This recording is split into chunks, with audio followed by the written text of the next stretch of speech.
Saudações a todos que ouvem meu relato. Me chamem de Bené, pois não quero revelar a minha identidade, mas sou morador de um pequeno interior do Rio Grande do Norte. E o que estou prestes a contar foi o meu falecido pai que me contou. Sebastião, o nome dele. Homem honesto, trabalhador e muito temente a Deus. Ele ia para a missa toda semana, principalmente quando era época de quaresma. E só ia quando tinha o que dar na oferta. Se não tivesse, ele preferia ficar em casa. Mas era raro ver meu pai perder uma missa. Por outro lado, ele tinha um amigo chamado Zé, mais conhecido pelo seu apelido, Zé dos Poços, pois o mesmo trabalhava cavando poços em sítios e chácaras da região, já que naquele tempo não tinha essa de água encanada, e muito menos energia elétrica. O Zé era muito amigo do meu pai, mas era o inverso dele. Todo dia o homem tinha que beber a sua pinga, xingava a Deus e a todos que via na sua frente. Um sujeito que não temia os castigos do divino. Porém, isso estava perto de mudar. Como disse lá no começo, meu pai era um homem muito religioso, principalmente quando chegava a época santa, a quaresma.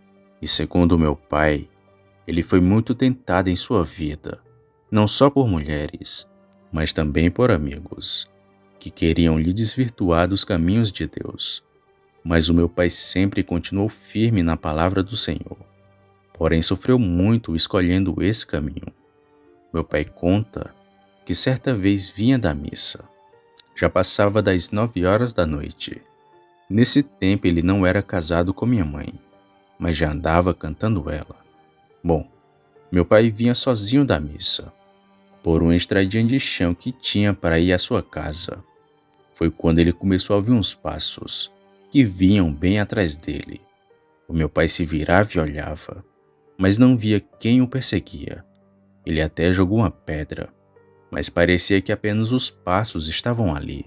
E realmente era isso, pois mesmo depois de ter chegado em casa, aqueles passos continuaram. Ora era do lado de fora e ora do lado de dentro. Um tormento que durou a noite inteira, mas que fez muito medo meu pai. Ele até deixou de ir para a missa por um tempo, com medo daquilo lhe seguir. Porém, como ele era um homem de Deus, logo estava de volta à sua rotina normal. Os passos estranhos sempre seguiram meu pai, mas seguindo o conselho de um padre, meu pai sempre rezava um Pai Nosso, para seja lá o que fosse aquilo, e até que enfim, tudo se normalizou. Outra vez foi quando meu pai já estava casado. Como a minha mãe estava grávida do meu irmão, ele trabalhava o dia inteiro cortando lenha, para ter mais dinheiro e cuidar melhor do filho. Porém, não foi nada fácil, já que na mata coisas estranhas também aconteciam. Um dia ele estava descansando o almoço debaixo de um cajueiro, quando lá de cima caiu um caju, que estava bem maduro.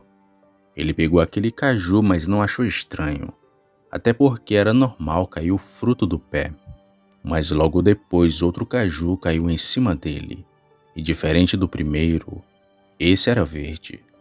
O meu pai se levantou e ficou olhando para cima do cajueiro, e olhando bem viu que tinha uma coisa lá em cima, mas não era uma pessoa, era algo escuro e que parecia uma sombra. Aquilo em forma de ventania pulou da árvore e passou pelo meu pai, e formou um vento forte que espalhou toda a madeira que ele tinha cortado. Meu pai disse que era o saci, mas que aquilo poderia também ser outra coisa. Porém, isso que contei do meu pai nem chega aos pés do que seu amigo Zé viu. Uma criatura que meu pai confirmou existir de verdade.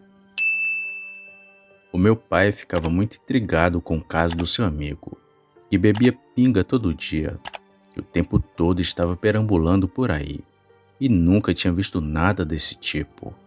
Até desconfiou que o homem era pactuado com o tinhoso, mas não era nada disso.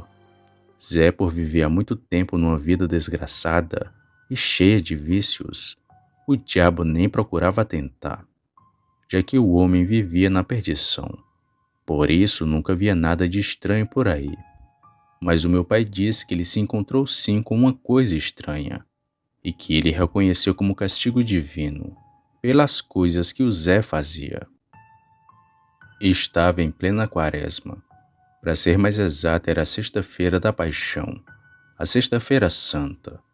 O meu pai, como de costume, estava se aprontando para ir à missa. Porém, o Zé, como sempre estava desvirtuado e querendo desvirtuar meu pai, apareceu na sua casa e fez a seguinte proposta: Tião, vamos cavar um poço ali nas terras de Dona Laurinda. Já tô com dinheiro na mão. É só confirmar que a gente vai agora cavar esse poço. Meu pai, munido de muita fé em Deus, disse que não ia. Mas o homem insistiu.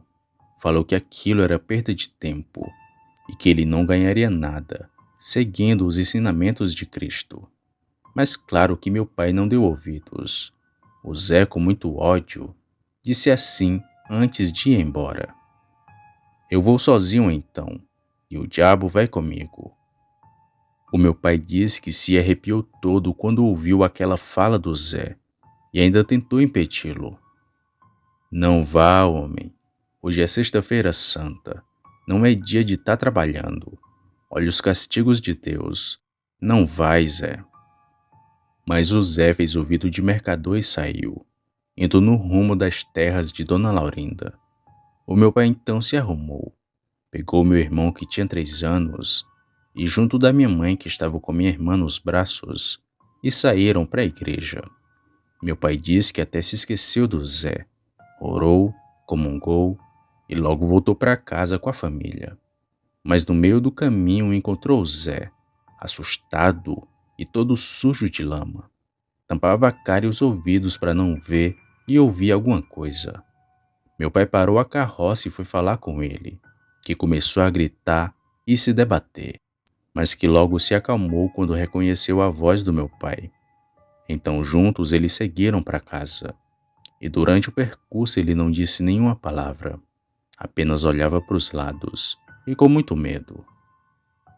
Assim que chegaram em casa, meu pai foi logo perguntando do porquê que ele estava desorientado daquele jeito. E o Zé disse apenas 3 palavras: Eu vi o diabo. Que conversa feia, homem. Conta isso direito. Retrucou meu pai achando aquela história muito mal contada. E então ele começou a falar. Eu consegui cavar o poço da Dona Laurinda, mas foi uma canseira tão grande que nunca vi na vida. Após o trabalho terminado, tentei voltar para casa. Acendi o candeeiro e fui andando pela estrada, mas notei que de dentro do mato alguém me seguia, porém não vi nada que estivesse ali. E assim que me virei para retornar minha caminhada, eu vi o diabo. Mas não é o diabo que a gente pensa. Era um cachorro que tinha quase o meu tamanho, pelos negros que nem a noite e olhos que pareciam que estavam pegando fogo. Aquilo deu um sorriso macabro para mim, Tião. Aí não aguentei. A perna tremeu e travei na mesma hora. Tentava correr, mas não dava. Aquilo veio andando e passou do meu lado. E ouvi uma voz falar assim: Hoje não. Foi aí que pude me mexer. E nem esperei mais nada. Desabei no meio do mato feito doido. O bicho de alguma forma não me seguiu. E ficou lá na estrada esperando alguém passar. Aquilo era o diabo, Tião. Essas foram mais ou menos as palavras de Zé, que tremia de medo enquanto falava daquilo para o meu pai, que acreditou em tudo o que ele disse, pois o Zé podia ser tudo, mas mentiroso ele não era. Depois de tudo, meu pai o acompanhou até em casa, que ficava bem perto dali. Então ele voltou, mas não viu nada. Após aquele dia, o Zé mudou de vida. Primeiro que ninguém mais viu o homem nos barzinhos da região, bebendo pinga e falando aquelas coisas. Ele agora vivia na igreja e nunca mais botou uma gota de álcool na boca. Mas um ponto-chave para tudo que ele disse ter sido verdade. Eu não sei te dizer em que ano isso aconteceu, mas creio que tenha sido entre as décadas de 60 e 70, já que nasci na década seguinte. E eu cresci ouvindo a história do Zé dos Poços, o homem que viu o cão da quaresma.